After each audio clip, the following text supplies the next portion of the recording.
Dijeron, estamos muy ocupados para tus dramas, papá. Resuélvelo tú solo. Así que lo hice. Reescribí mi testamento sin decirles nada.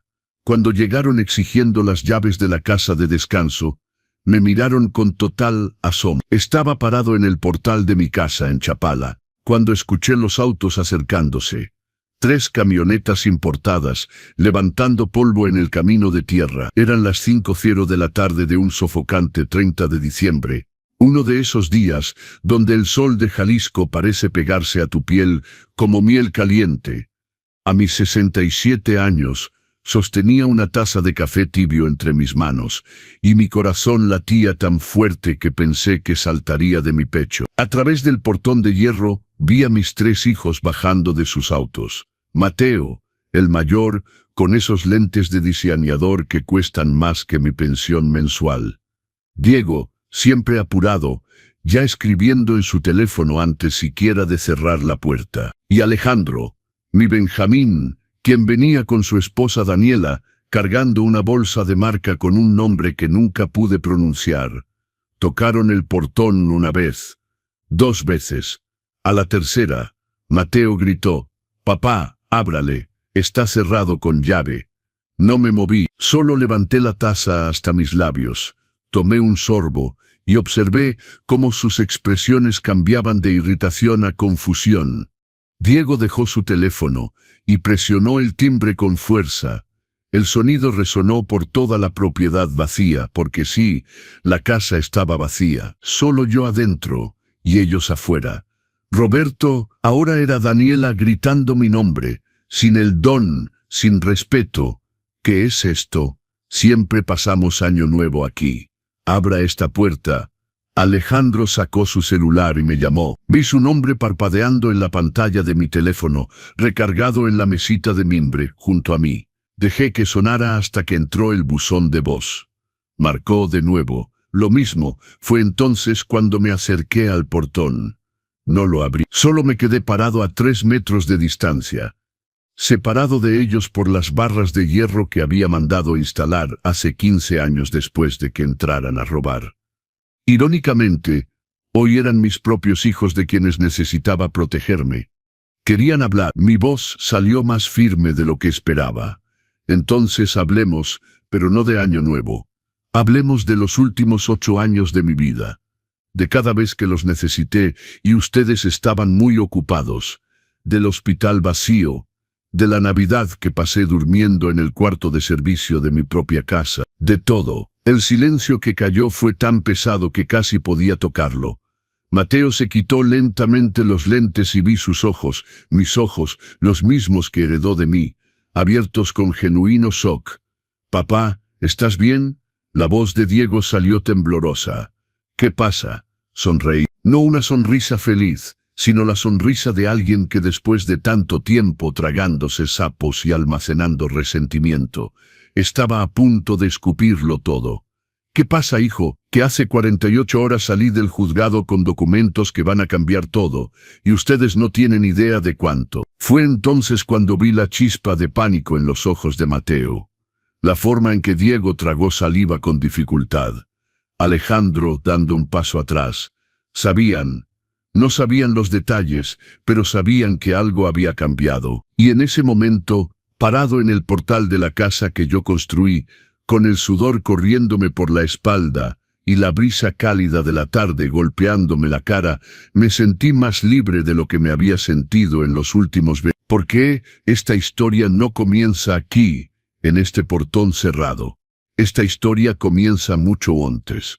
El día en que me convertí en viudo a los 39 años y decidí que mis hijos nunca carecerían de nada.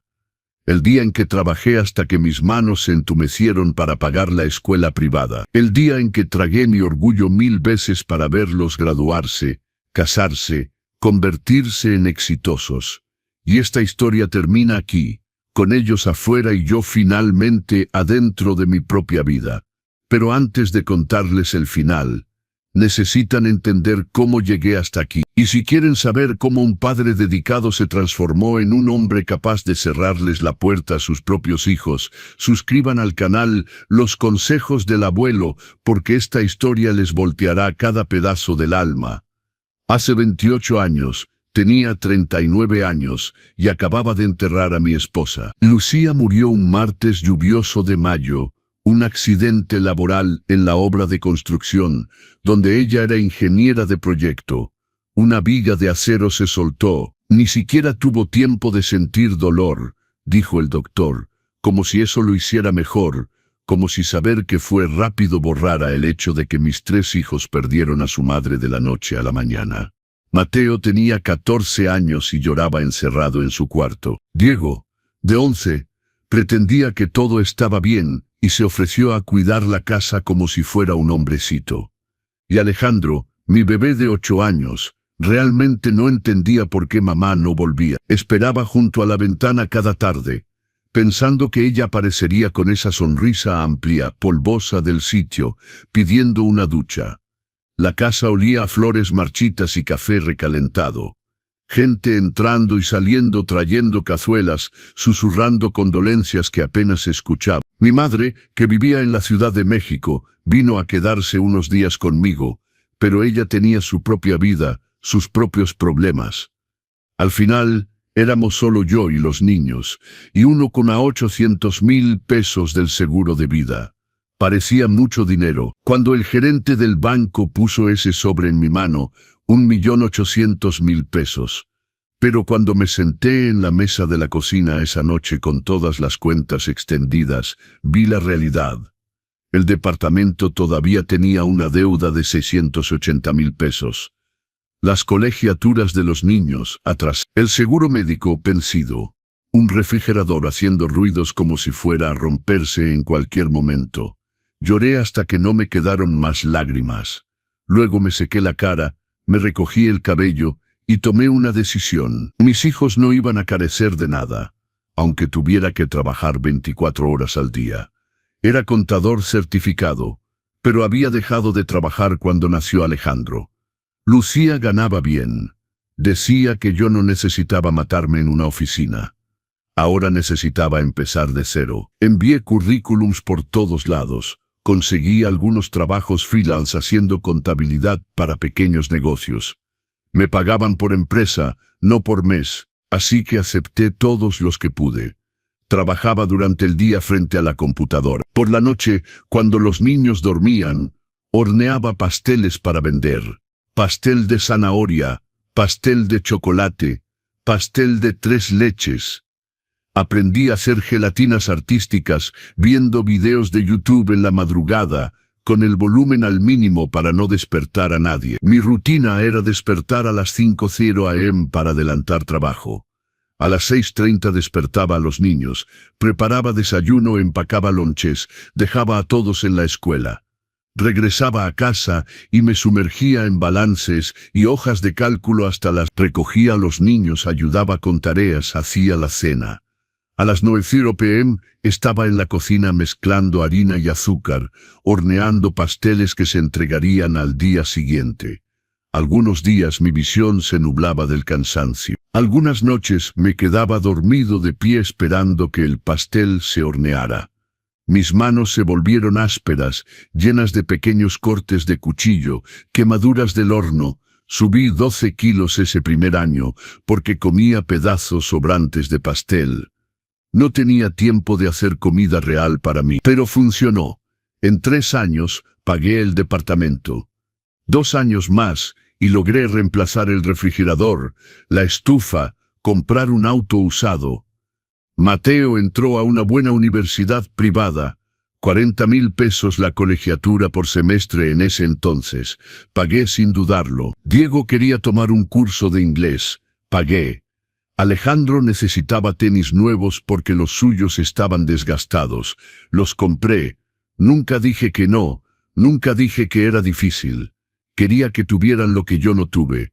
Paz, seguridad, la certeza de que aún sin su madre, tendrían todo. 15 años después de convertirme en viudo, había logrado lo imposible. Departamento pagado valuado en 5.600.000 pesos invertidos en CETES y bonos del gobierno. Dinero que ahorré centavo por centavo, renunciando a ropa nueva, visitas al salón, cualquier lujo y la cereza del pastel, la casa de descanso en Chapala, a las afueras de Guadalajara. Compré esa casa en 2015 por 3.900.000 pesos. Era una casa sencilla, 2 recámaras, portal grande, un pedazo de terreno con vista al lago. Necesitaba renovación, pero era mía, mi sueño, el lugar donde finalmente descansaría después de trabajar tanto. La renové poco a poco. Pinté las paredes de amarillo claro porque el amarillo me recordaba al sol. Compré muebles rústicos de madera recuperada con olor a barniz fresco. Planté árboles de durazno en el jardín. Puse una hamaca en el portal. Ese lugar era mi refugio, mi recompensa por tantos años de sacrificio, y mis hijos lo amaban. Mateo traía a sus amigos, Diego iba con su novia de entonces. Alejandro pasaba vacaciones allí nadando en el lago, pescando con los niños locales. Me encantaba ver la casa llena de vida, de risas, excepto que no noté cuándo las visitas cambiaron. Cuando dejó de ser voy a visitar a papá y se convirtió en voy a pasar el fin de semana en la casa de descanso, como si la casa fuera de ellos, como si yo fuera solo el cuidador. No noté cuándo dejaron de preguntar, ¿puedo traer amigos? Y simplemente empezaron a traerlos. Cuando dejaron de decir gracias y comenzaron a quejarse de que faltaba aire acondicionado en la recámara, que la tele era pequeña, que el internet era lento. No noté que en medio de toda esa construcción, todo ese sacrificio, había criado a 3 adultos que me veían como un proveedor, no como un padre, no como un hombre, solo como la persona que pagaba las cuentas y abría puertas. Y cuando me di cuenta, ya era demasiado tarde, pero eso lo descubrirán en la siguiente parte. Las bodas y el despertar. Todo comenzó a cambiar cuando Mateo cumplió 29 años. Conoció a Gabriela en un evento corporativo. Ella era gerente en un banco grande, siempre con traje impecable, corbata combinando con el pañuelo del bolsillo. Llamaba a todos usted y don, incluso a gente de su misma edad. Cuando me conoció, me dio la mano firmemente y dijo, don Roberto, es un honor. Incluso lo corregí. Puedes decirme Roberto. Pero insistía en don Roberto, como si fuera una señal de respeto. En ese momento pensé que era encantador. Hoy entiendo que solo era distancia. Nunca quiso intimidad conmigo. Quería formalidad porque es más fácil pedir favores a don Roberto que a Roberto, el suegro que sacrificó todo. La boda fue hermosa, iglesia llena, vestido caro que ayudé a pagar, 300.000 pesos en ese entonces. Casi me ahogo cuando Mateo me mostró el presupuesto, pero era mi hijo, el mayor. Quería que tuviera su boda de ensueño. Pagué la mitad y no me quejé. 3 meses después de la boda, Gabriela me llamó un jueves a las 10 a.m. Don Roberto, ¿tiene un minuto? Quería darle algunos consejos sobre sus inversiones. Estaba en medio de la declaración de impuestos de un cliente, pero dejé todo. Era mi nuera, después de todo. Llegó a mi casa con una carpeta llena de papeles, gráficas coloridas, proyecciones de rentabilidad. Sabía que está perdiendo dinero dejando todo en CETES, dijo, señalando números que apenas entendía. Puedo presentarle a un asesor de inversiones, un amigo mío. Podría multiplicar este patrimonio. Parecía que le importaba. Parecía que quería ayudar. Pero había algo que me molestaba.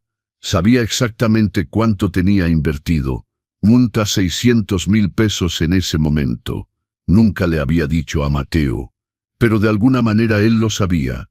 Y se lo había contado a Gabriela.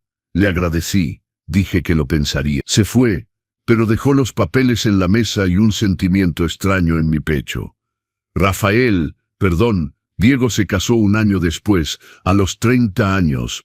Sofía era dermatóloga, su propia clínica en la zona más exclusiva de Guadalajara, cliente solo con cita previa. Tenía esa manera de quien creció con dinero.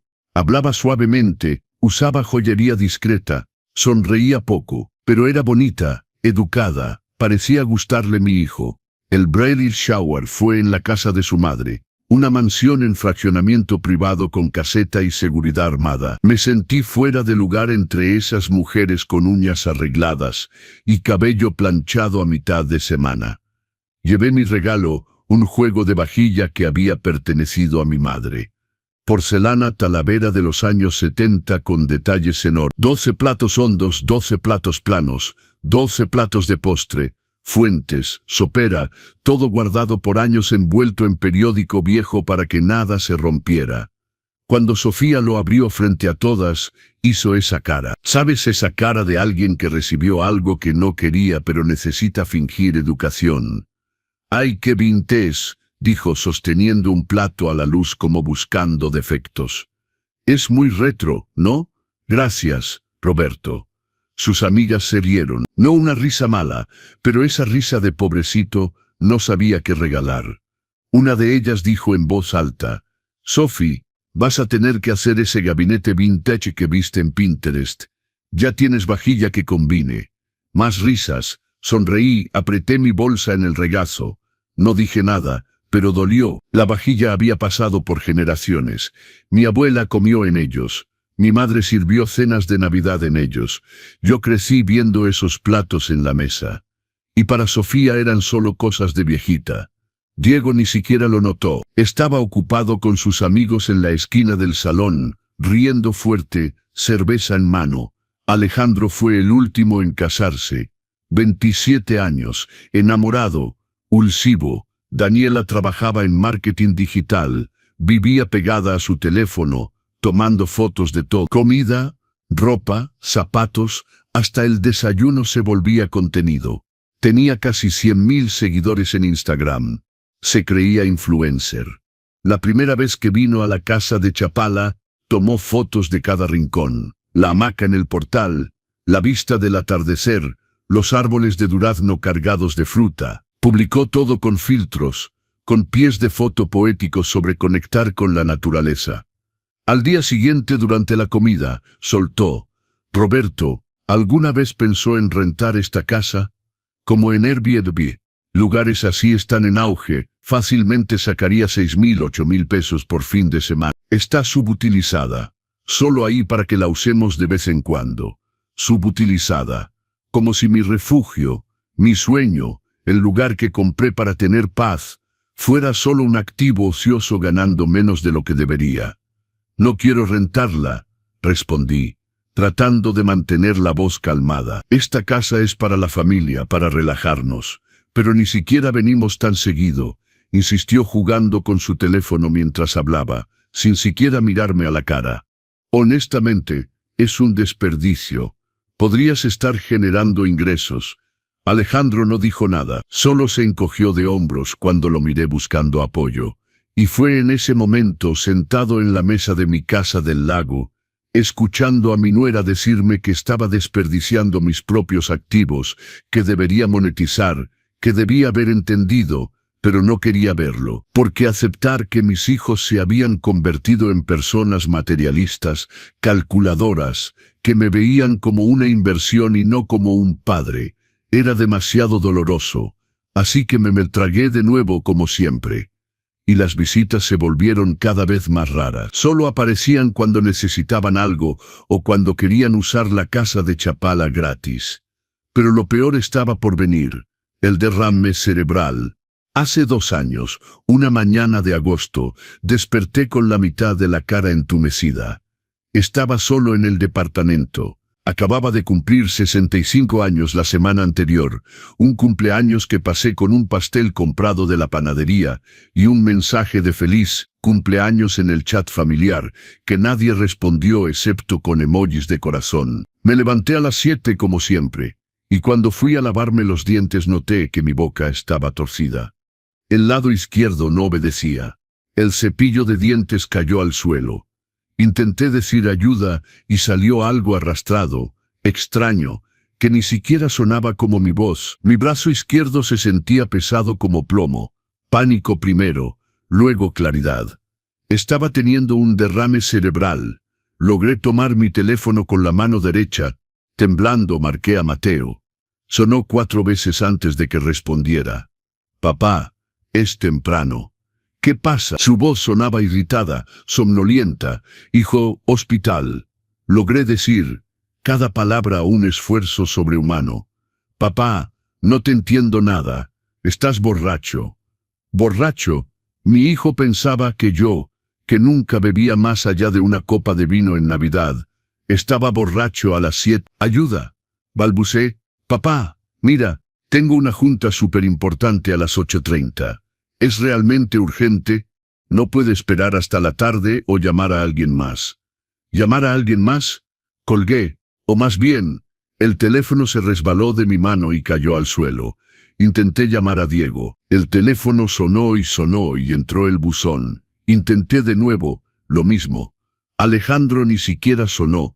Fue directo a el número que marcó no está disponible o fuera del área de cobertura. Me quedé ahí sentado en el piso frío del baño, sintiendo mi cuerpo apagándose poco a poco. Y pensé, voy a morir solo. Voy a morir aquí, y nadie se dará cuenta hasta que empiece a oler. Fue entonces cuando escuché el timbre. 3 timbrazos insistentes. Era doña Carmen, mi vecina del Tres Tosor, 72 años, viuda como yo, jubilada de correos. Nos encontrábamos en el elevador, intercambiábamos recetas de pastel. A veces tomábamos café juntos por la tarde. Había visto mi puerta entreabierta. Había logrado abrirla cuando intenté salir, pero no tuve fuerzas para continuar. Roberto, Dios mío, ¿qué pasó? Entró, me vio en el piso, no perdió tiempo. Llamó al 911. Bajó en la ambulancia conmigo sosteniendo mi mano, la única que aún funcionaba. Se subió a la ambulancia. Se quedó en recepción del hospital llenando formularios, dando mi información que sabía de memoria, porque habíamos ido juntas a mastografías en la campaña de salud de la ciudad. Fui directo a urgencia. Me administraron trombolíticos, me llevaron a tomografía, me monitorearon. El doctor dijo que tuve suerte, que llegué dentro de la ventana de tiempo, que el daño sería mínimo si hacía terapia física adecuadamente. Suerte. Doña Carmen durmió en una silla de plástico junto a mí. Cuando desperté casi medianoche, estaba ahí roncando suavemente, bolsa en el regazo. 4 horas después de que llamé a Mateo, él devolvió la llamada. Papá, perdón, estaba en una junta cerrada. No pude contestar. ¿Qué pasó? Llamaste súper temprano. Intenté hablar, pero la emoción cerró mi garganta. Fue doña Carmen quien tomó mi teléfono y contestó. Habla Carmen, la vecina de su papá. Tuvo un derrame cerebral esta mañana. Está hospitalizado en el hospital civil. Llegamos a las 8. Silencio del otro lado. Luego, ¿un derrame? Pero está bien, ¿no? O sea, no se va a morir, ¿verdad? No se va a morir, ¿verdad? Como si eso fuera lo único que importaba. No si tenía miedo, si tenía dolor, si lo necesitaba. Voy para allá ahorita. Ay Dios, mi papá. Pero no se va a morir, ¿verdad? Mateo apareció al día siguiente a las 10:00 am, en tacones y blazer, viniendo directo del trabajo. Trajo un ramo de flores envuelto en celofán de súper, de esos ya hechos que cuestan 30 o 80 pesos. ¡Papá! ¡Qué susto!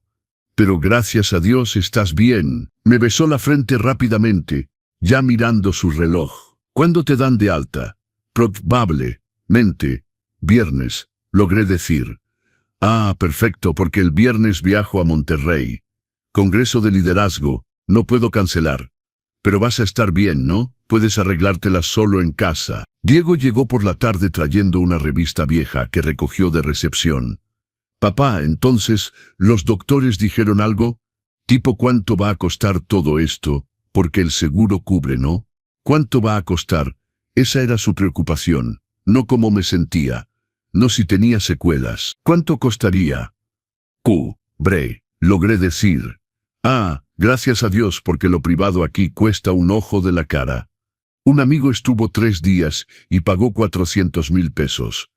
¿Te imaginas? Alejandro ni siquiera apareció. Daniela envió un mensaje. Hola, Roberto. Alejandro está en una presentación de trabajo súper importante. No puede salir. Que te mejores. Besos. pesos por mensaje al padre que acababa de tener un derrame cerebral. Me dieron de alta el jueves. Doña Carmen me recogió, me ayudó a subir al departamento, hizo comida, dejó comidas en el refri para toda la semana. Se quedó conmigo hasta que me dormí. Roberto, estos hijos tuyos, empezó, pero se detuvo, sacudió la cabeza y solo dijo, merecías más. Y supe que tenía razón. Pero lo peor no fue su ausencia durante la hospitalización. Lo peor fue lo que pasó cuando llegué a casa. Nadie llamó para ver si podía bañarme solo. Nadie preguntó si estaba haciendo terapia física. Nadie ofreció ayuda con el súper del mes, porque todavía no podía cargar peso con el brazo izquierdo. Mateo llamó una vez, 10 días después, para preguntarme si podía prestarle 100,000 pesos porque se le había descompuesto el aire acondicionado y estaba pasado de su límite de la tarjeta de crédito en ese momento. Diego mandó mensaje en el chat grupal. ¿Alguien sabe dónde guarda papá la escritura de la casa de Chapala? Necesito checar algo. Alejandro desapareció 3 semanas. Cuando finalmente apareció, fue para avisarme que iba a pasar el fin de semana del Día de Muertos en la casa de Chapala, con unos amigos de Daniela. Ni siquiera preguntó si yo quería ir, y fue durante ese tiempo, solo en el departamento, reaprendiendo a sostener un vaso con mi mano izquierda, haciendo ejercicios de habla frente al espejo, que entendí algo. Para ellos solo tenía valor cuando estaba completo, productivo, capaz de abrir la casa, pagar cuentas, resolver problemas. Enfermo, debilitado, me volví una carga, un inconveniente. El drama de papá para el que no tenían tiempo, y esa certeza dolió más que el derrame. La Navidad que lo cambió todo. El diciembre pasado comenzó con una llamada de Mateo, que me hizo sonreír por primera vez en meses. Papá, decidimos que este año vamos a hacer la Navidad en la casa de Chapala. Como en los viejos tiempos, ¿sabes? Solo familia. ¿Puedes ir antes y dejar todo listo? Como en los viejos tiempos, esas 4 palabras removieron algo en mí, porque los viejos tiempos significaban cuando todavía eran niños, cuando jugábamos en la alberca inflable, cuando Alejandro me ayudaba a decorar el árbol, cuando Mateo hacía torrejas conmigo en la cocina. Los viejos tiempos, cuando yo era todavía papá, no solo el dueño de la propiedad. Claro, hijo, llegaré el jueves. Ustedes llegan el sábado. Mi voz salió ansiosa, esperanzada. Sí, llegamos el sábado después de comer. Ay, papá, no necesitas gastar mucho, ¿eh? Solo algo sencillo, claro. Llegué a la casa de Chapala un jueves con sol abrasador. El lugar estaba sofocante, oliendo a moho de meses cerrado. Abrí todas las ventanas, prendí los ventiladores, empecé a limpiar. Barrí, trapeé, limpié baños, cambié sábanas. Me dolía la espalda. Todavía tenía secuelas del derrame. Mi lado izquierdo se cansaba rápido, pero continué. Fui al súper, gasté 18,800 pesos. Compré un pavo de 6 kilos, pierna, lomo de cerdo, bacalao para la cena, relleno con castañas y pasas, chabacanos deshidratados, vino tinto, champán, cerveza, refrescos, panetone importado, torrejas, frutas cristalizadas, todo de primera calidad. El viernes lo pasé todo el día en la cocina. Hice el relleno como le gustaba a Diego, con tocino crujiente y mucho ajo. Sazoné el pavo temprano para que la carne absorbiera el sabor. Preparé postres. Puse la mesa con el mantel de lino que había bordado años atrás. Puse velas, flores del jardín en jarrones de vidrio. Cuando terminé, ya pasaban de las 10 p.m. Me senté en el portal con un vaso de agua de Jamaica helada, mirando las estrellas, imaginando qué tan bueno sería tener la casa llena de nuevo. Tener a mis hijos ahí, a mis nietos, todos juntos. Incluso me permití soñar que tal vez, solo tal vez, podríamos volver a ser una familia de verdad. El sábado negro, sábado 2 p.m., escuché los autos llegando. No eran 3, eran 5. Bajé al portón y vi una invasión. Mateo y Gabriela habían traído a otra pareja. Sus jefes del banco, dijo después. Diego y Sofía venían con su hermana.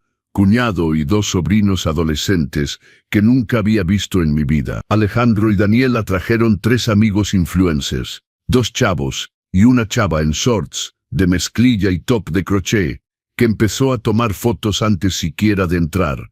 Papá. Mateo me abrazó rápido ya jalando su maleta. Cambio de planes, trajimos algunos invitados. Pero relájate, hay espacio para todos, ¿no? 15 personas. 15 cuando había preparado para 7. Mateo, hijo, no me dijiste que vendría tanta gente. Empecé, pero él ya estaba entrando, hablando fuerte, asignando cuartos. Los señores Méndez se quedan en la suite principal, papá. Son súper importantes para Gabriela. Está compitiendo por una promoción. No te importa dormir en el cuarto de atrás, ¿verdad? ¿El cuarto de atrás? El cuarto más pequeño de la casa. 2 camas de 2 metros, una cama individual contra la pared, un ventilador de techo viejo, una ventana que da al área de lavado. Sin baño privado, sin closet. Ese cuarto que usaba para guardar cajas, maletas viejas, cosas que no tenían otro lugar. Pero Mateo, ese cuarto ni siquiera está bien arreglado. Mi voz falló. Ay, papá, tú eres súper práctico, te las arreglas. Necesitamos dar el mejor cuarto a los Méndez. Es estratégico. Estratégico. Mi propio hijo me estaba sacando de mi cuarto, de mi cama, en mi casa, por la estrategia de carrera de su esposa. Gabriela pasó junto a mí cargando una maleta. Ni siquiera me miró a la cara. Perdón por las molestias, don Roberto. Pero usted entiende, ¿verdad? Son negocios, entiendo, siempre entiendo. Subí, saqué mis cosas de la suite, la bata colgada detrás de la puerta, el libro en el buró, mis pantuflas. Llevé todo al cuarto de atrás. Hice la cama individual con sábanas viejas que olían a naftalina. Me senté en la orilla y lloré 5 minutos. Solo 5, porque tenía que hacer la cena. La cena de Nochebuena. La Nochebuena fue un borrón de gente gritando, música fuerte, niños corriendo. Nadie ofreció ayuda en la cocina. Sofía entró una vez, probó el relleno y dijo, está bastante salado, Roberto. La próxima vez ponte más suave con la sal. Luego se fue. Daniela se pasó todo el día grabando stories, mostrando la decoración rústica chic de la casa del lago, haciendo zoom a la mesa puesta, al atardecer, a los árboles de durazno. Etiquetó la ubicación como Refugio Familiar Noguera. Noguera es el apellido de Alejandro, no el mío. Mi apellido es Sánchez. Serví la cena a las 9:00 p.m. Puse todo en la mesa. El pavo asado brillando, la pierna rebanada, las guarniciones humeantes. Todos se sentaron, llenaron sus platos, comieron sin parar a respirar. Nadie dijo gracias. Nadie dijo está delicioso, papá. Nadie preguntó si yo me iba a sentar. Comí parado en la cocina, un plato con sobras, escuchando las risas de la sala. Después de cenar, hubo intercambio de regalos. Había comprado algo para cada uno. Camisas para mis hijos, perfumes para las nueras, juguetes para los nietos. Gasté otros 16,000 pesos. Mateo me dio una caja de jabones, de esos sets de regalo de farmacia, 3 unidades por 500 pesos. Todavía tenía la etiqueta promocional pegada. Diego no trajo nada. Perdón, papá. Este mes estuvo súper pesado. Alejandro me dio un paquete mal envuelto. Cuando lo abrí, era una taza con la frase, el mejor papá del mundo. De esas de tienda de a 180 pesos. Daniela dijo, pensé que esta taza era linda. Te queda, linda. Yo les había dado la casa, la comida, la Navidad entera y recibí jabón de farmacia, excusas y una taza barata de tienda. Me fui a dormir en el cuarto de atrás a las 11:30. Todavía podía escuchar música, gritos, gente saltando en la alberca. Me acosté en esa cama angosta, mirando el techo manchado de humedad, y una pregunta martilló en mi cabeza. ¿Qué hice mal para merecer esto? Y por primera vez en mi vida no pude encontrar una respuesta, porque la verdad es que no hice nada mal. Hice demasiado, di demasiado, amé demasiado, y ellos aprendieron que yo siempre estaría ahí, siempre disponible, siempre tragándome cualquier falta de respeto. Pero había una cosa que no sabían. Hasta las personas más pacientes del mundo tienen un límite. Y el mío estaba muy cerca. El día después, desperté a las 6:00 a.m. del 26 de diciembre, con el cuerpo adolorido. Apenas había dormido en esa cama angosta. El colchón se hundía en el medio y no dejaba de escuchar gente hablando hasta la madrugada. Me levanté, me puse las pantuflas, bajé a la cocina. Lo que vi me hizo detenerme en la puerta. Parecía que había pasado un huracán. El fregadero lleno de platos apilados. Restos de comida pegados en los platos. Botellas de vino vacías tiradas en la barra. Una de ellas había goteado y hecho un charco morado pegajoso en el piso. Vasos sucios esparcidos por todos lados, en la mesa, en el sillón, incluso encima del refrigerador. Olor a cigarro mezclado con grasa rancia. Respiré hondo, me amarré el cabello en una cola baja y empecé a limpiar. Iba en el tercer fregadero de platos cuando Alejandro apareció en la puerta. Cabello despeinado, shorts, de pijama, ojos hinchados de cruda. «Apá, ¿qué es todo este ruido?», dijo, voz arrastrando de sueño. «Despertaste a todos con estos platos sonando». Lo miré. Mi hijo menor, el bebé que mecía en mis brazos toda la noche cuando tenía cólicos. El niño que desperté a las 5:00 a.m. para llevarlo a entrenamiento de fútbol. Ahora un hombre de 35 años quejándose de que hacía ruido lavando los platos que él y sus amigos habían ensuciado. «Alejandro, la gente está durmiendo. ¿Puedes hacer esto después? ¿Tipo después de comer? ¿Después? ¿Después de comer?» Como si los platos se lavaran solos. Como si yo fuera la sirvienta que podía esperar a que todos despertaran para empezar a trabajar. No respondí. Solo seguí lavando. Él resopló, puso los ojos en blanco y regresó a su cuarto. Terminé los platos, limpié el piso, junté botellas, tiré sobras de comida. Cuando acabé, ya pasaban de las 8:30. Me dolía la espalda. Estaba sudada con olor a jabón para trastes pegado en la piel. Salí al portal. Necesitaba aire. Me senté en la mecedora que yo misma había lijado y barnizado, mirando el lago tranquilo, reflejando el cielo todavía algo naranja, y lloré sin hacer ruido. Solo lágrimas cayendo, mojando mi camisa vieja de dormir. Mi teléfono sonó. «Doña Carmen». «Roberto, ¿todo bien? No he sabido de ti en días. ¿Cómo va la Navidad?». Y me derrumbé. Le conté todo. El cuarto de atrás, los 15 desconocidos, el relleno salado, la taza barata de tienda. Ella escuchó en silencio, solo haciendo sonidos de indignación. Y cuando terminé, dijo: «Mi querido, necesitas despertar. Esos muchachos no te merecen». Estuvimos en el teléfono otros 10 minutos. Me hizo reír, contándome del gato del vecino que había robado un pedazo de jamón de su cena. Colgué sintiéndome un poco mejor. Un poco. Regresé a la casa lentamente, pensando en hacer café. Fue entonces cuando escuché las voces. Venían de la sala. La puerta estaba entreabierta. Reconocí la voz de Mateo, baja pero clara. «Chavos, en serio, necesitamos tener una conversación sobre el testamento de papá». Me congelé en el pasillo. Mi corazón saltó. Sí, Diego estuvo de acuerdo. Ya no está rejuveneciendo, y necesitamos asegurarnos de que las cosas estén organizadas. Organizadas, especialmente la casa de Chapala. Mateo continuó. «Este lugar vale fácilmente 9.000 de pesos ahorita. Tiene que dividirse equitativamente entre los tres. Y su departamento». Alejandro se unió a la conversación. «Como 7.600.000 pesos tal vez. Buena ubicación, 3 recámaras, cajón de estacionamiento».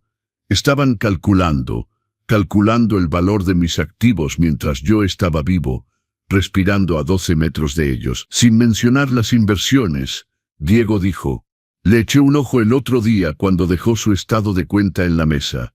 Debe tener como 4.000 de pesos invertidos». «¿Mi estado de cuenta?». Había hurgado en mis documentos personales. ¿Crees que ya hizo testamento? La voz de Mateo sonaba preocupada. No sé, Diego respondió. Gabriela, mi nuera, entró a la conversación. Pero miren, deberían hablar con él sobre hacer donación en vida. Ahorros fiscales enormes. El impuesto sucesorio en Jalisco es alto. Si dona ahora, evitan eso. Cierto, Sofía estuvo de acuerdo. Y hay otro tema. Necesitan asegurarse de que el testamento esté bien. Porque si él consigue una noviecita, se casa de nuevo, entonces se complica todo. La mitad va al cónyuge, noviecita. Hablando de mi vida amorosa que ni siquiera existía como si fuera un riesgo financiero. Sí, Mateo suspiró. Necesitamos tener esta conversación delicada. Tipo, papá, ¿has pensado en organizar tu sucesión? ¿Sucesión? Como si yo fuera una empresa, una propiedad a liquidar. Idealmente, debería transferir esta casa pronto. Alejandro dijo. Ponerla a nombre de uno de nosotros o abrir un fideicomiso familiar. Daniela conoce un contador que hace esto. Pero estará de acuerdo. Diego dudó. Ya sabes cómo es papá. Está apegado a estas cosas.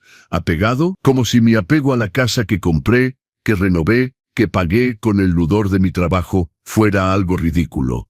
Lo convenceremos, Mateo dijo decisivamente. Le mostramos que es por su propio bien también. Protección de activos, esas cosas. Confía en nosotros. Confía en nosotros. Mis piernas empezaron a temblar.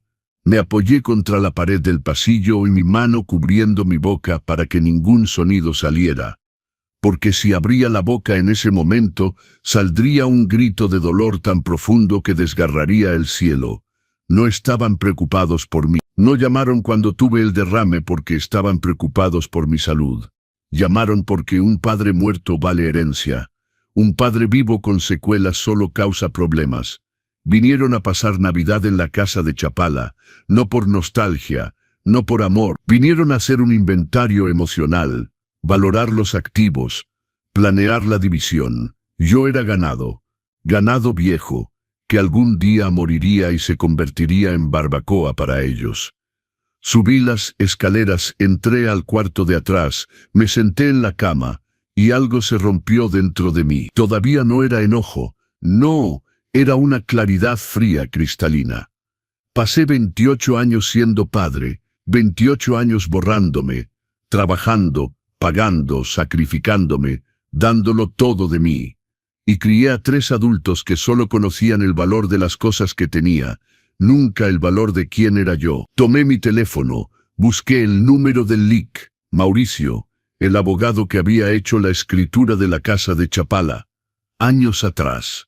Un hombre serio, discreto, que había atendido clientes por más de 20 años. Escribí, LIC, Mauricio, necesito programar una consulta urgente. Voy a rehacer mi testamento lo antes posible. Respondió en 5 minutos. Lunes 9:00 am, mi despacho. Confirmé, y ahí, sentado en esa cama individual, escuchando a mis hijos abajo riéndose de algo en la televisión, tomé la decisión más importante de mi vida. Querían mi herencia. La tendrían, pero no como la imaginaban. La confrontación. No pude quedarme callado. Bajé las escaleras con las piernas temblorosas, la sangre hirviendo en mis venas. Estaban todos sentados en la sala. Mis 3 hijos, nueras, yernos, esparcidos en el sillón, y los sillones, algunos con café en mano, otros jugando con sus teléfonos. La tele sonaba bajito, algún programa de revista. Me detuve en la entrada de la sala. Ni siquiera notaron mi presencia al principio. ¿Estaban planeando mi sucesión? Mi voz salió quebrada pero firme. Mientras todavía estoy respirando, el silencio cayó como una bomba. Todos voltearon de golpe. Mateo dejó caer su taza de café en el platito con un sonido fuerte. Papá, ¿qué? ¿Escuché bien? Esta vez salió fuerte, resonando en las paredes. Escuché cada palabra. 9,000 pesos por la casa, 7,600,000 por el departamento, 4,000 en inversiones. Hasta saben el porcentaje del impuesto sucesorio. Impresionante cuánto saben sobre mi dinero. Diego se puso de pie, manos extendidas en gesto pacificador. Papá, cálmate. No entendiste el contexto. Contexto, me reí. Fue una risa amarga, sin humor.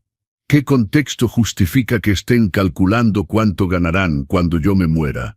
Solo estábamos hablando de planeación patrimonial. Gabriela habló en ese tono de gerente de banco. Formal, controlado. Es una conversación de adultos. Responsable. Todo el mundo lo hace. Todo el mundo lo hace. La miré. Esta mujer en traje que nunca me llamó por mi nombre. Todo el mundo calcula la herencia de sus padres mientras todavía están vivos. ¿Quién tuvo un derrame hace menos de un año y ustedes apenas fueron a verlo? Ay, papá, otra vez con eso. Mateo puso los ojos en blanco. Puso los ojos en blanco. Ya nos disculpamos por no haber ido al hospital de inmediato. Estábamos trabajando. Trabajando, repetí, cada palabra pesando en mi lengua. Estabas en una junta. Tu hermano no contestó el teléfono. Y Alejandro aquí estaba en una presentación importante. Pero para hablar de mi herencia, todos tienen tiempo. Mira, con todo respeto, don Roberto, Sofía entró a la conversación, cruzando las piernas, manteniendo esa postura de quien nunca pierde la compostura. Está distorsionando las cosas. La planeación patrimonial es normal. Tienes bienes, necesitas pensar en la sucesión. Mis bienes, mi voz se quebró. Estos bienes de los que tanto hablan los gané lavando platos en la madrugada, haciendo pasteles para vender, trabajando 60 horas a la semana. Mientras ustedes dormían calientitos, yo estaba sudando para pagar escuela, ropa, comida, y nadie pidió eso. Alejandro murmuró lo suficientemente fuerte para que lo escuchara. ¿Qué dijiste? Levantó la cara y vi algo en sus ojos que me destrozó. Impaciencia. Mi hijo estaba impaciente conmigo. Dije que nadie pidió eso. Siempre quisiste hacerte el mártir, el padre que se sacrifica. Lo hiciste todo porque tú quisiste. Ahora nos lo echas en cara. Las palabras me golpearon como cachetadas, una tras otra. Lo hice porque los amo, logré decir, mi voz saliendo delgada, quebrada. Porque no quería que extrañaran a su mamá. Quería que tuvieran una buena vida. Y la tenemos, Mateo dijo poniéndose de pie. Estamos agradecidos, obviamente.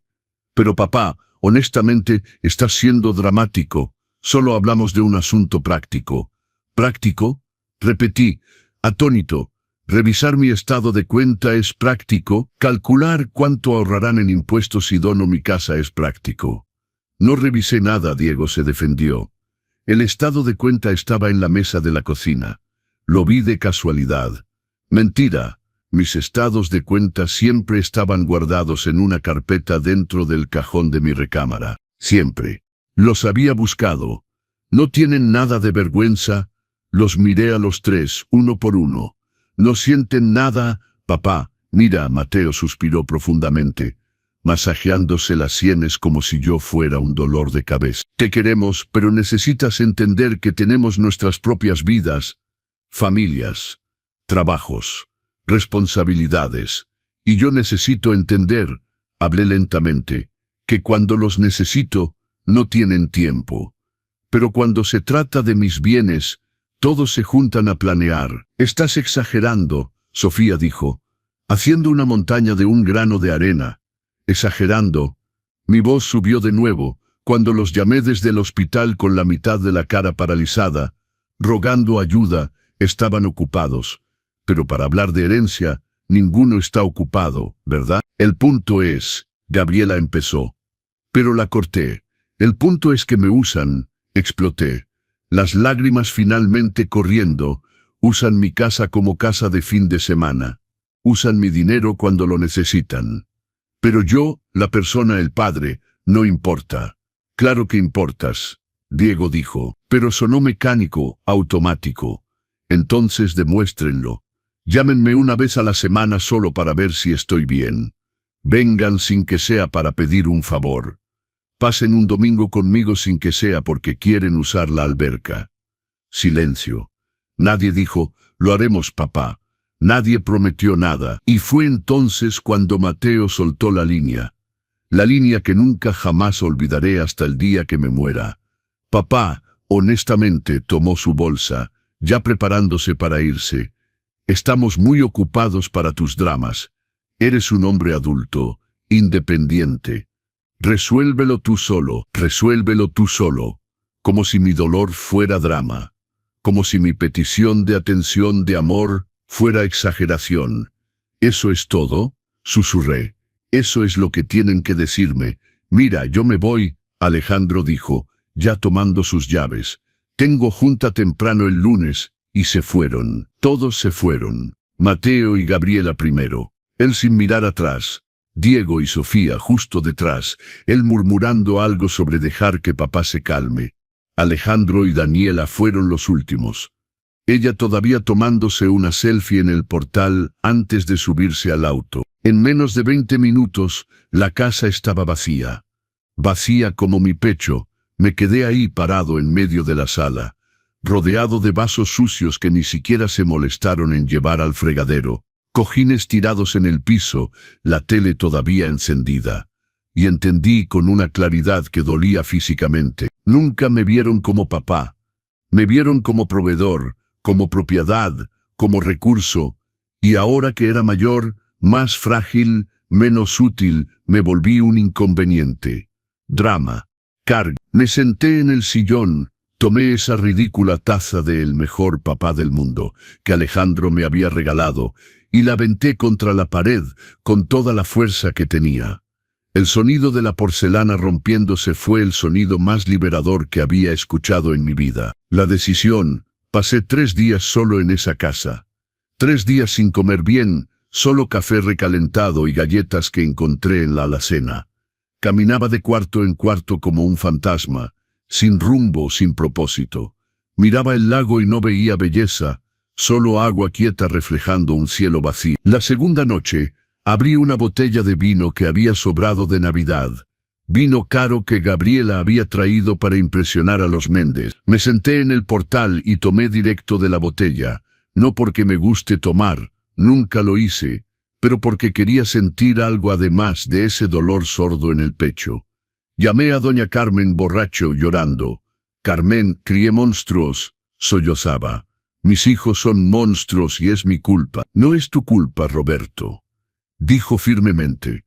Tú diste amor. Ellos eligieron qué hacer con él, pero debí enseñarles mejor, debí poner límites, ya basta, me cortó, ya basta de debí. Hiciste lo mejor que pudiste, ahora tienes que decidir qué vas a hacer de aquí en adelante. Colgué y seguí tomando hasta que me desmayé en el sillón. Al tercer día, desperté a las 11 a.m., con un dolor de cabeza palpitante y la boca seca.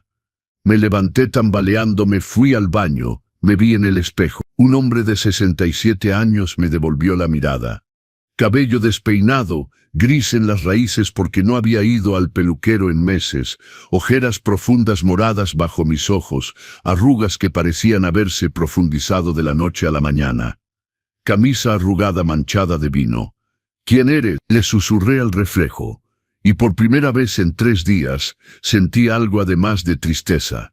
Sentí enojo, no enojo explosivo, gritado, enojo frío, calculado, el enojo de alguien que fue usado, desechado, humillado, y que no lo iba a aceptar más. Me metí a la regadera. Pasé 40 minutos bajo el agua, tallando mi piel hasta que quedó roja, lavando mi cabello 3 veces.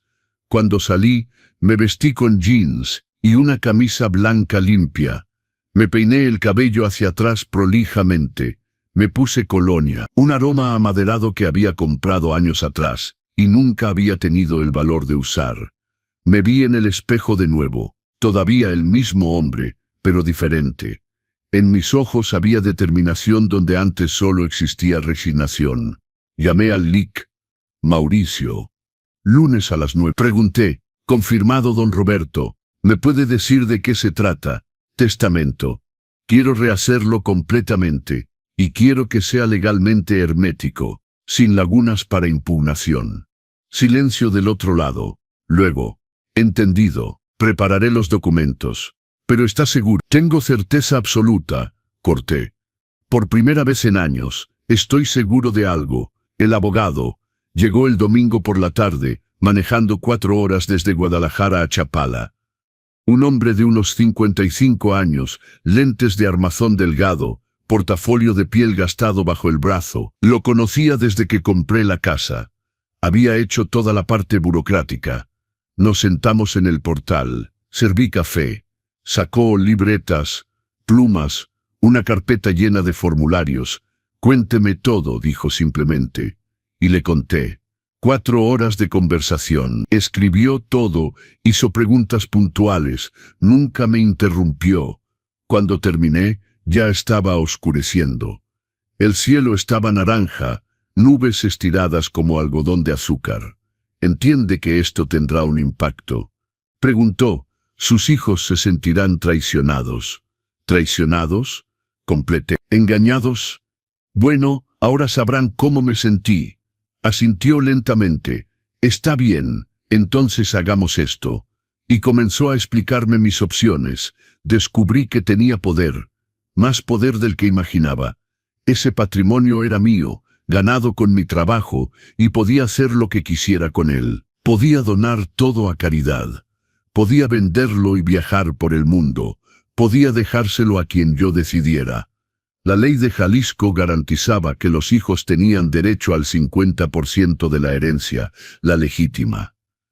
Pero el otro 50%, eso era completamente mío, y hasta dentro de la legítima, podía especificar cómo se dividiría.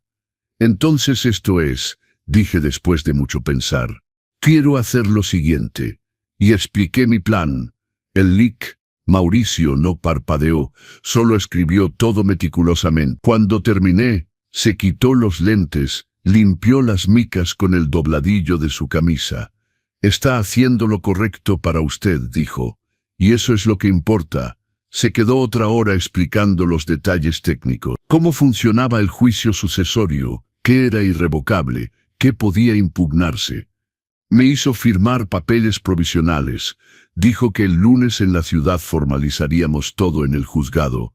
Cuando se fue, ya pasaban de las 10. Estaba solo en la casa vacía, pero por primera vez en días no me sentí vacío. Me sentí lleno de propósito. Porque entendí algo fundamental. El respeto no se pide, se impone. Por 28 años pedí, rogué, esperé que mis hijos me vieran, me valoraran, me amaran como merecía. No funcionó. Ahora iba a hacerlo diferente. No iba a gritar, no iba a rogar, no iba a hacer una escena, solo iba a actuar. Silenciosamente, estratégicamente, y cuando se dieran cuenta, sería demasiado tarde. Me acosté esa noche en mi cama, en la suite principal que recuperé, y dormí profundamente por primera vez en meses. Sin pesadillas, sin insomnio, dormí con la paz de alguien que finalmente tomó las riendas de su propia vida. Y desperté listo para la guerra. El testamento. Lunes, 9:00 AM, estaba sentado en el despacho del lic, Mauricio. Oficina pequeña, olor a papel viejo y café fuerte, estantes llenos de códigos legales con lomos gastados. Colocó 3 copias del testamento frente a mí. Última oportunidad de reconsiderar, dijo sin presión. Solo ofrezco la opción. Leí todo de nuevo. Cada cláusula, cada porcentaje, cada nombre. No voy a reconsiderar. Voy a firmar. Firmé la primera copia. Pero antes de registrarlo quiero hacer una prueba. Levantó una ceja. ¿Qué tipo de prueba? Quiero fingir que estoy enfermo. Voy a mandarles mensaje a mis hijos diciendo que me siento mal, asustado. Veré si aparecen. Y si aparecen, callé porque en el fondo una parte de mí todavía tenía esperanza. Todavía creía que tal vez, solo tal vez, sí les importaba. Si aparecen, dije lentamente, rompemos este testamento y les doy una segunda oportunidad.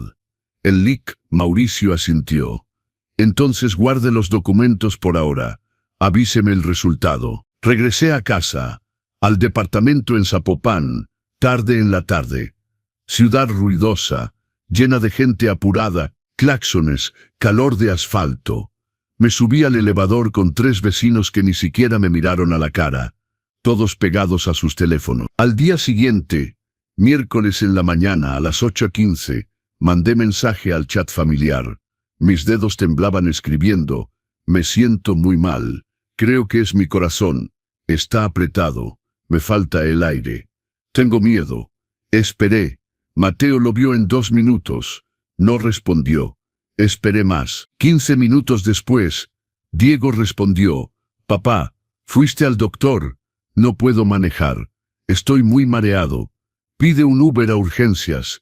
Te costará como 500-600 pesos de aquí al hospital civil. Mi hijo estaba calculando el precio del Uber, mientras yo decía que pensaba que estaba teniendo un problema del corazón. Alejandro tardó 1 hora en responder: papá, no sé si es el momento, pero Daniela quería confirmar si podemos usar la casa de Chapala para el puente de Semana Santa. Hay un par de influencers que quiere traer para unas fotos de Instagram. Que te mejores. Que te mejores. Como nota al pie, como idea de último momento, después de preguntar por la casa, miré la pantalla del teléfono hasta que se oscureció sola. No lloré. No me quedaban más lágrimas. Llamé a Lick. Mauricio, ¿puede registrar el testamento?, dije. Mi voz extrañamente firme. No necesito más pruebas. El registro. El jueves por la mañana, volví al despacho del Lick. Mauricio. Firmé todo frente a 2 testigos, su secretaria y un pasante de derecho. Fuimos juntos al juzgado. Lo registré, pagué los honorarios, 700 pesos en derechos. Y listo, estaba hecho, el testamento de Roberto Sánchez, viudo, 67 años, contador jubilado, decía lo siguiente: 40% del patrimonio total iría a instituciones de caridad, dividido entre 3.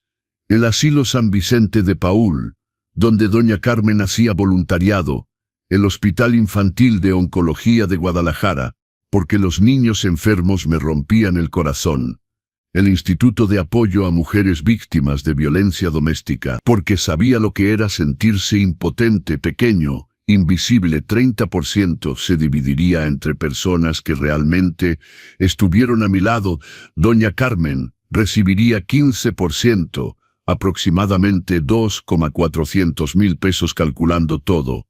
El resto se dividiría entre 3 amigas del grupo de manualidades que asistía. Mujeres sencillas que me llamaban cada semana solo para ver si estaba bien. Y mis hijos, 10% cada uno de la legítima, que por ley ya era suya de todas formas, pero solo en efectivo, nada de propiedades, nada de bienes. La casa de Chapala se vendería. El departamento también. El dinero de ambos se sumaría a las inversiones. Todo convertido a valor líquido y luego dividido según los porcentajes. Cada hijo recibiría aproximadamente 1,400,000 pesos. No era poco, pero tampoco era suficiente para vivir de las rentas. No era suficiente para dejar de trabajar. No era el patrimonio de 10 millones que estaban calculando en la sala ese 26 de diciembre. ¿Lo impugnarán?, le pregunté a Lick. Mauricio, cuando salimos del juzgado. Pueden intentarlo, dijo, poniéndose lentes oscuros contra el fuerte sol del mediodía. Pero estás en perfecto estado mental. El testamento se hizo con testigos, todo está registrado. Y tienes derecho de disponer del 50%, a menos que prueben incapacidad mental, que es imposible, no hay forma de romper esto. Me detuve en la banqueta. Guadalajara bullendo alrededor. Autos pasando. Gente corriendo a comer. Y por primera vez en meses, sonreí de verdad. ¿Sabes qué es gracioso?, dije. Por 28 años construí todo pensando en ellos. Cada peso ahorrado era para que mis hijos tuvieran futuro. Y ahora por primera vez en mi vida, estoy construyendo algo solo para mí. Mi paz, mi dignidad. ¿No es venganza?, preguntó directamente. Pensé antes de responder. No, venganza sería quitarles todo, dejarlos sin nada. Pero no soy así. Van a recibir. Sí, van a recibir exactamente lo que me dieron, lo mínimo. El Lick Mauricio se rió suavemente. Es más fuerte de lo que cree. don Roberto. Regresé a casa con los documentos guardados en una carpeta dentro de mi bolsa. Testamento registrado, irrevocable a menos que yo decidiera cambiarlo. Mis hijos no sabían nada, y no lo iban a saber. Todavía no, porque la mejor venganza no se sirve fría, se sirve en el momento exacto en que menos lo esperan. Y ese momento estaba llegando. Los 9 meses pasaron lentamente, como agua goteando de una llave. En ese tiempo, mis hijos me llamaron exactamente 7 veces, siempre para pedir algo. Mateo necesitaba que le prestara 60,000 pesos porque su auto había tenido un accidente, y el seguro no cubría el deducible. Diego quería saber si podía ayudarle con 50,000 pesos porque la colegiatura de la escuela privada de su hijo había subido. Alejandro ni siquiera lo disfrazó. Quería 100,000 pesos prestados para que Daniela invirtiera en un curso de mentoría que triplicaría sus seguidores. Presté a todos. Sabía que nunca volvería a ver ese dinero, pero cada transferencia era una prueba más de lo que ya sabía. Solo me buscaban cuando necesitaban dinero. En mi cumpleaños número 68 en agosto, recibí 3 mensajes, todos escritos en piloto automático. Feliz cumpleaños, papá. Mucha salud y paz. Abrazos, sin llamada telefónica, sin visita. Pasé mi cumpleaños con doña Carmen. Hizo pastel de chocolate con cubierta de cajeta. Mi favorito. Cantamos las mañanitas. Solo nosotros dos. Desafinados, riéndonos como niños chiquitos. Estás diferente, dijo, estudiándome, más ligero. Y era verdad.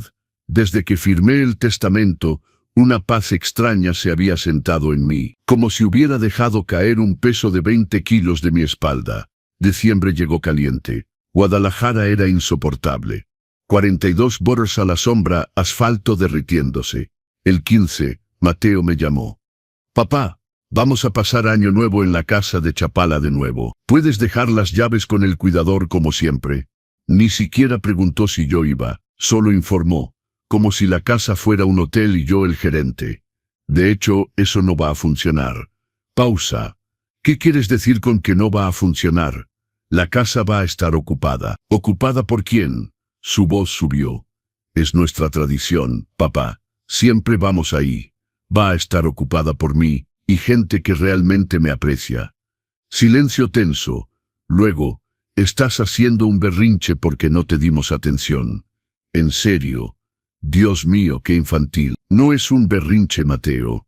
Es una elección. Elegí pasar año nuevo con gente que me valora.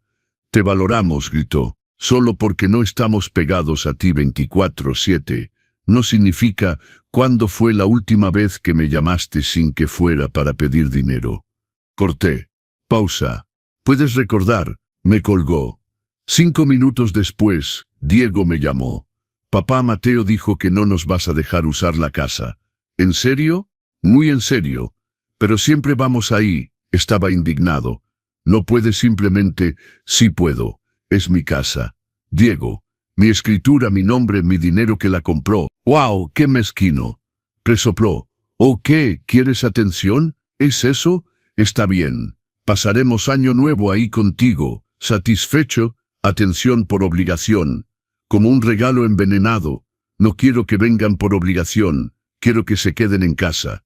Y colgué. Alejandro intentó convencerme por mensaje. Papá, Daniela ya publicó que vamos para allá. Va a quedar mal si cancelamos ahora. Al menos déjanos ir. No respondí. El 30 de diciembre. El 28 tomé carretera. Fui solo esta vez. Manejando música de mariachi en el radio. Paisaje de los altos de Jalisco, pasando por la ventana. Llegué a la casa de Chapala al atardecer. El lugar estaba silencioso, oliendo a sol caliente y tierra seca. Abrí todas las ventanas, prendí los ventiladores, hice la recámara. Puse sábanas limpias, compré solo lo esencial en el mercado. Arroz, frijoles, algunas carnes, ensalada. Nada de comida elaborada. Nada de pavo de 6 kilos. El 29, doña Carmen llegó con su nieto Pedro, un joven educado de 23 años que me ayudó a cargar unas sillas al portal. 3 amigas del grupo de manualidades también vinieron. María, Zelda e Iris. Mujeres sencillas, trabajadoras, que me conocían de verdad. Hicimos una cena sencilla. Pasta, ensalada, tinga de pollo. Hablamos hasta tarde, riéndonos de cosas tontas, recordando historias chistosas. Me fui a dormir temprano, en paz. El 30, a las 5:00 p.m., escuché los autos llegando. Me preparé.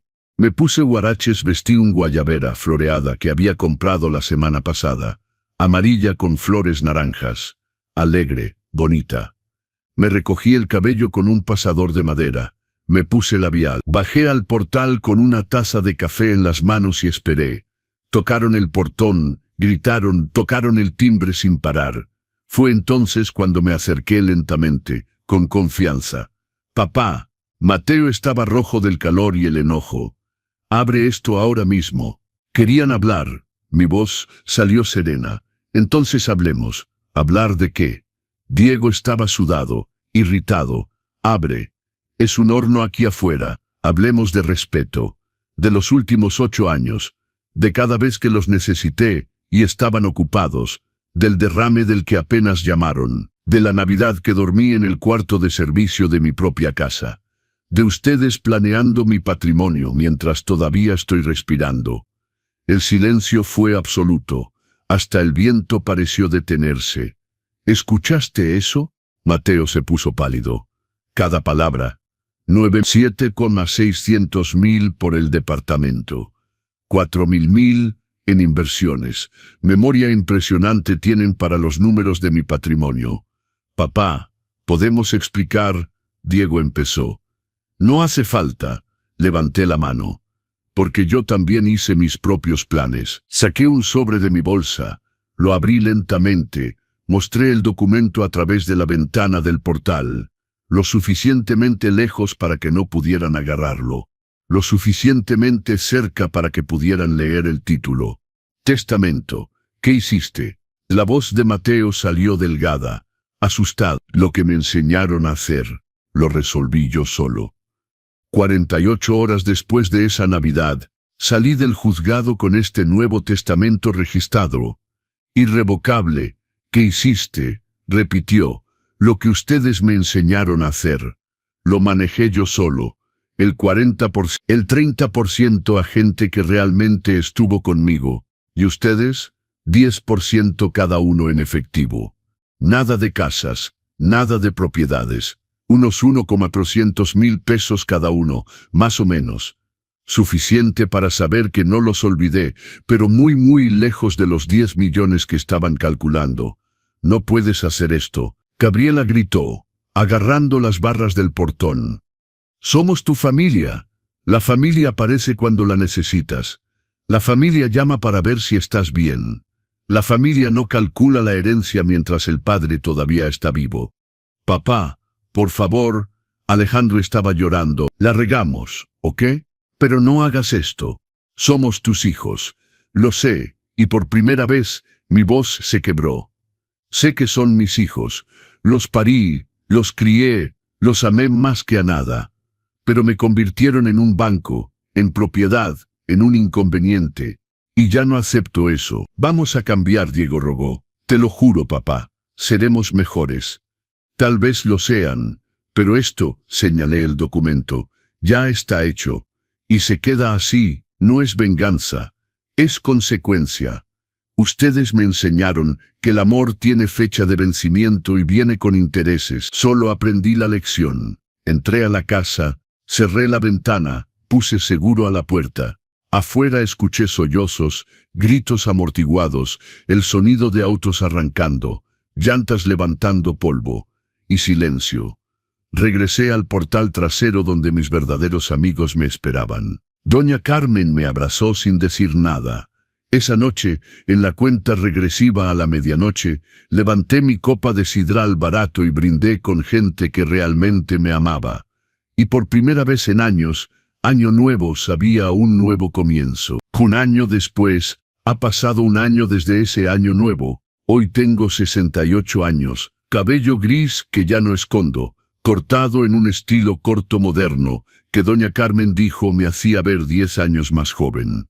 Bajé 7 kilos, no de tristeza, sino porque empecé a caminar cada mañana en la plaza cívica con el grupo de adultos mayores.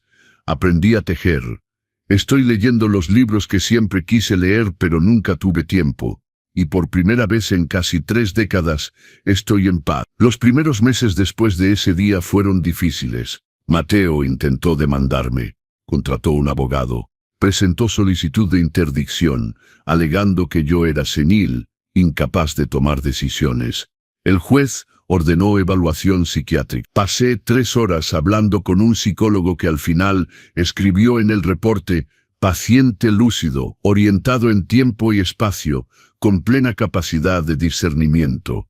No muestra signos de demencia ni deterioro cognitivo. El caso fue desestimado. Mateo gastó 240,000 pesos en abogado para nada. Diego intentó el camino del chantaje emocional. Llamó llorando, diciendo que sus hijos preguntaban por mí, que era injusto privar a los nietos de su abuelo. Mandó fotos de los niños con mensajes: te extraño. Intenté explicarle que los nietos podían verme cuando quisieran, solo que no la casa de Chapala que tanto codiciaba. Dejó de insistir después de 3 meses. Alejandro fue el único que apareció en persona.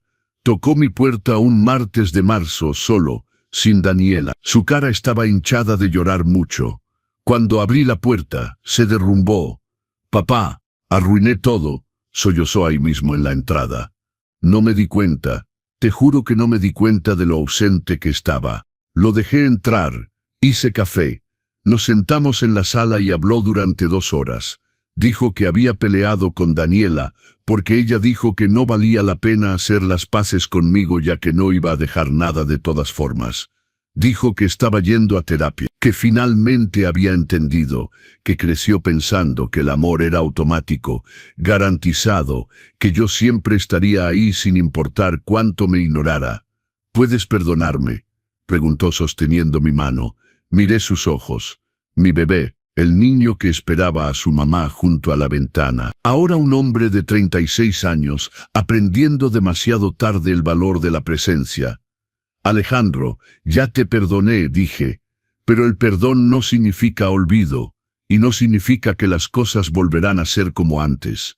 El testamento se queda igual, corté firmemente. Esto no es sobre dinero, hijo, es sobre que aprendas que el respeto no tiene precio, que la presencia no se compra, que cuando yo muera no heredarás casas, heredarás el recuerdo de cómo me trataste, y ese recuerdo pesará en tu conciencia el resto de tu vida.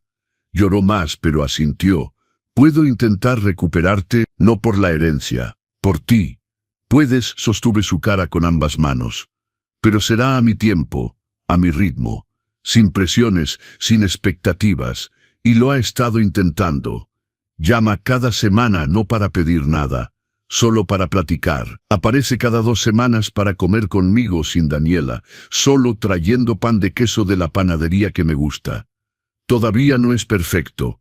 A veces resbala, dice algo que muestra que todavía no entiende completamente. Pero lo está intentando, y reconozco el esfuerzo. Mateo no me habla. Mandó un mensaje en mayo. Cuando te mueras espero que sientas en tu conciencia el daño que le hiciste a esta familia. No respondí porque no hay respuesta para alguien que no quiere escuchar. Diego está en el punto medio. No llama, no aparece, pero tampoco me bloqueó. Manda mensajes en Semana Santa y Día del Padre. Mensajes vacíos, prediseñados. Creo que todavía espera que cambie de opinión. No lo haré. Los nietos los veo una vez al mes. Establecí una tarde específica, segundo sábado de cada mes, 2 a 5 p.m. en la plaza comercial. Les compro nieve, los llevo al cine, compro regalitos pequeños. No saben nada. No saben del testamento, la pelea, el dolor.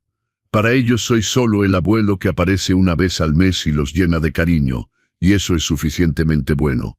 Porque los nietos no son armas. Los nietos son niños inocentes que no tienen culpa de las elecciones de sus padres. La casa de Chapala todavía es mía. Voy un fin de semana al mes, a veces solo, a veces con doña Carmen y las muchachas del grupo de manualidades. El cumpleaños pasado, cumplí 69 ahí, con 20 personas que verdaderamente amo. Hubo pastel, carne asada, natación, risas hasta la madrugada. Nadie se quejó de la comida. Nadie me sacó de mi cuarto. Nadie calculó cuánto valía. El departamento todavía lo habito, pero ya hablé con el Lic. Mauricio sobre venderlo y comprar algo más pequeño, más práctico. No necesito 3 recámaras solo para mí, y el dinero de la venta aumentará el patrimonio que se dividirá según mi testamento. Pienso en la muerte a veces, no con miedo, con curiosidad. Cuando llegue, me iré sabiendo que hice lo correcto, que no morí siendo un tapete, que recuperé mi dignidad, y mis hijos recibirán sus 1,400,000 pesos cada uno. Leerán el testamento completo y entenderán que no los olvidé. Solo los puse en el lugar correcto, proporcional al amor que me dieron. El 40% alimentará a ancianos abandonados, niños enfermos, mujeres lastimadas. Será amor transformado en acción. El 30% recompensará a quienes estuvieron presentes. Doña Carmen podrá renovar su departamento, viajar a visitar a su hija que vive en España. Las muchachas del grupo de manualidades tendrán una sorpresa que cambiará sus vidas. Y el 10% para cada hijo es suficiente para que sepan: tu padre no te olvidó, solo te dio exactamente lo que merecías. La reflexión final. Hoy, sentado en el portal de mi departamento en Zapopan, tomando café y viendo despertar a Guadalajara, entiendo algo que me tomó 68 años aprender. El amor no es sacrificio infinito. El amor es intercambio, reciprocidad, presencia. Amé a mis hijos de la manera equivocada. Amé sin pedir nada, sin esperar nada. Pensé que eso era virtud, pero solo era borrarme a mí mismo. Ahora amo de la manera correcta. Amo con límites, con dignidad, con amor propio, y si eso me hace un mal padre, que así sea. Prefiero ser malo y respetado que bueno pisoteado. Porque al final, cuando cierre mis ojos por última vez, no recordaré el dinero que dejé o no dejé. Recordaré que en mis últimos años viví con la cabeza en alto. Y eso no tiene precio. Lo que aprendí, la gente me pregunta si me arrepiento. Si siento que fui muy duro. Si extraño a mis hijos. La respuesta es compleja. ¿Me arrepiento? No. Por primera vez en décadas, duermo en paz. Ya no tengo ese nudo en el estómago esperando la próxima llamada pidiendo dinero. Ya no me siento usado. Fui demasiado duro. Tal vez, pero la dureza no fue en el testamento. La dureza fue en 28 años de darme cuenta de que para ellos yo solo era una alcancía que caminaba y hablaba. ¿Los extraño? Todos los días. Porque el amor de padre no se apaga como un interruptor. Todavía recuerdo cuando Mateo dio sus primeros pasos. Cuando Diego aprendió a andar en bicicleta.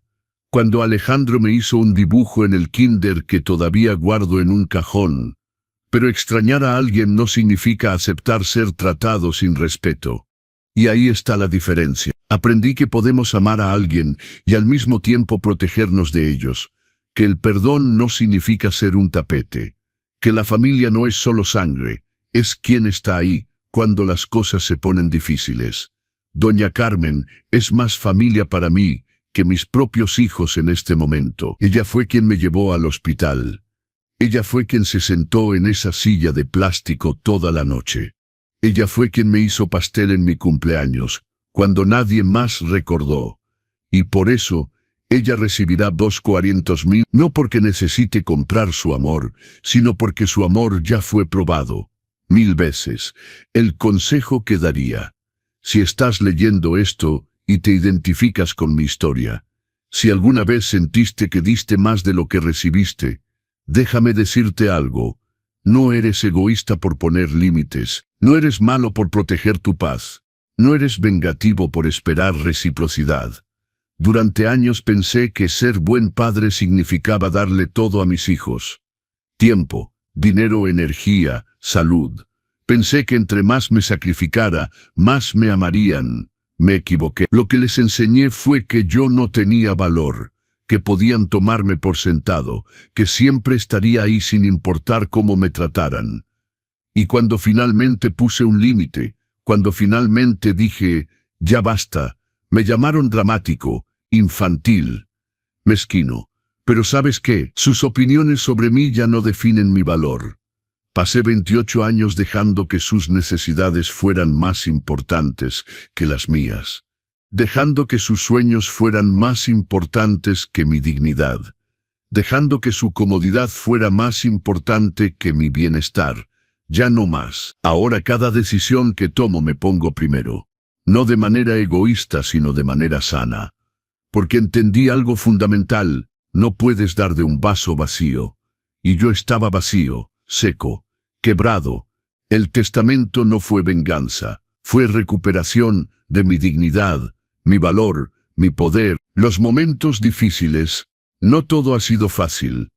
Hay días donde mi teléfono suena y veo el nombre de Mateo en la pantalla. Y una parte de mí, esa parte que todavía es papá, quiere contestar, quiere perdonar todo, quiere volver a como era antes, pero luego recuerdo esa Navidad, durmiendo en el cuarto de servicio mientras desconocidos ocupaban mi recámara. Recuerdo el derrame cerebral, tirado en el piso del baño, llamándolos desesperado, y ninguno contestó. Recuerdo escuchar detrás de la puerta cómo calculaban mi patrimonio como si yo ya estuviera muerto. Y recuerdo la frase que Mateo dijo, estamos muy ocupados para tus dramas, papá. Resuélvelo tú solo. Entonces no contesto, porque contestar sería volver a ese ciclo. Y ese ciclo casi me mata. Hay noches donde me siento solo, donde pienso que tal vez debí haber sido más flexible, que tal vez debí haber dado otra oportunidad, pero luego miro alrededor. Veo las fotos de mi cumpleaños número 69 con 20 personas que me aman genuinamente. Veo el grupo de WhatsApp donde las señoras del taller de manualidades comparten memes cada mañana solo para hacerme reír. Veo a doña Carmen tocando mi puerta con tacos que le sobraron porque sabe que no cocino bien para mí solo. Y me doy cuenta, no estoy solo. Estoy rodeado de amor real, solo que no es el amor que esperaba. No viene de donde pensé que vendría. Y eso está bien. El futuro, no sé cuántos años me quedan.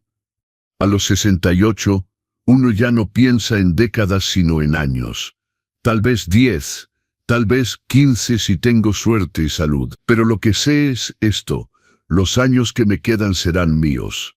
No de mis hijos, no de sus expectativas, no de su culpa, míos. Quiero viajar.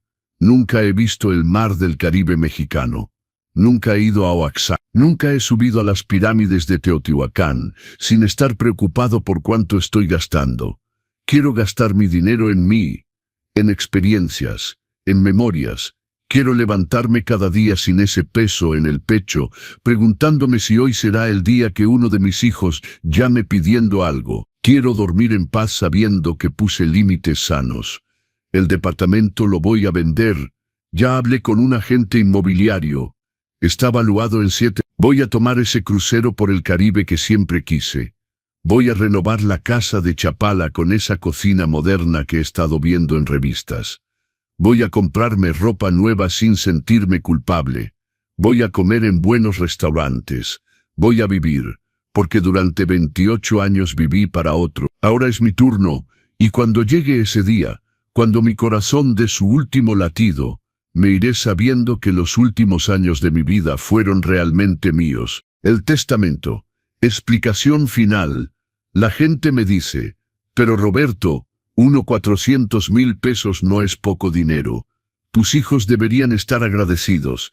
Y tienen razón, no es poco, es más de lo que muchos mexicanos verán en su vida.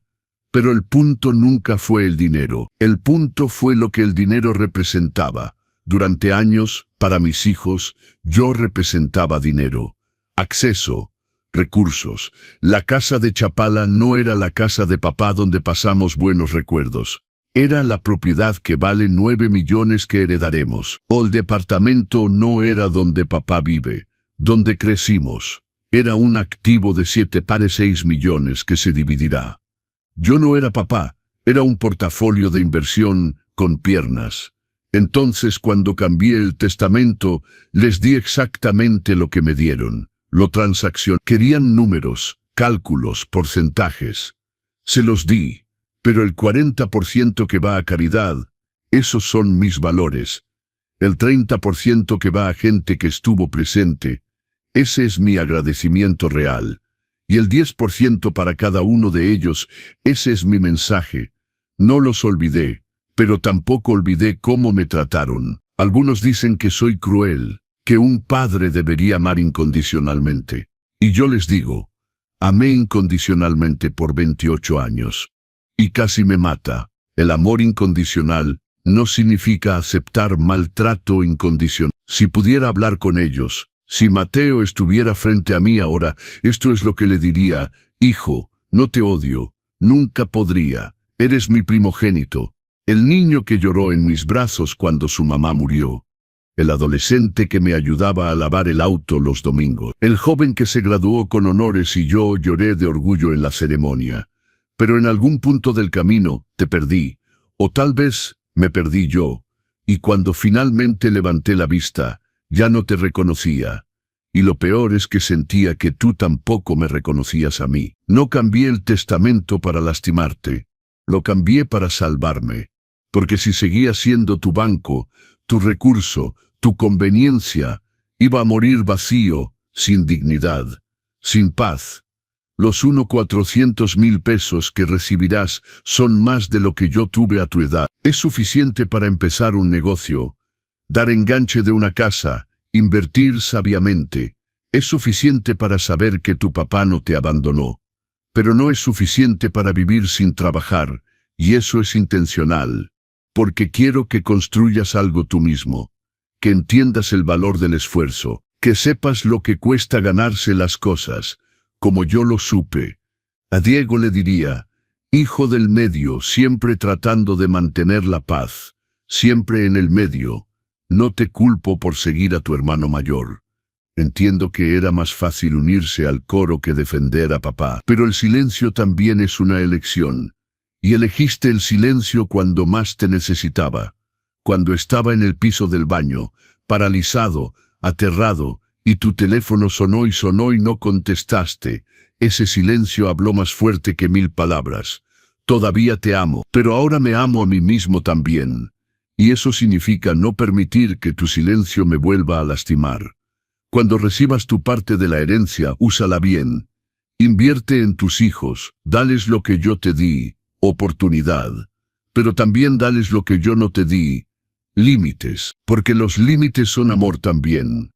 No cambiaré el testamento, porque esto no es sobre castigarte a ti específicamente, es sobre un principio, es sobre mantenerme firme en la decisión que tomé para protegerme. Pero quiero que sepas, todavía hay tiempo para construir algo real entre nosotros, no basado en dinero, no basado en herencia, sino basado en presencia genuina. Cada vez que me llamas solo para platicar, sin agenda oculta, me das más que cualquier millón de pesos. Cada vez que apareces con pan de queso solo porque sabías que me gusta, me das el tipo de riqueza que no se puede calcular. Sigue haciéndolo. No por el dinero, por nosotros. Gracias por escuchar a un viejo de 68 años que finalmente encontró su voz. Mi mensaje para ti es simple: tu paz vale más que la comodidad de otros, tu dignidad no es negociable.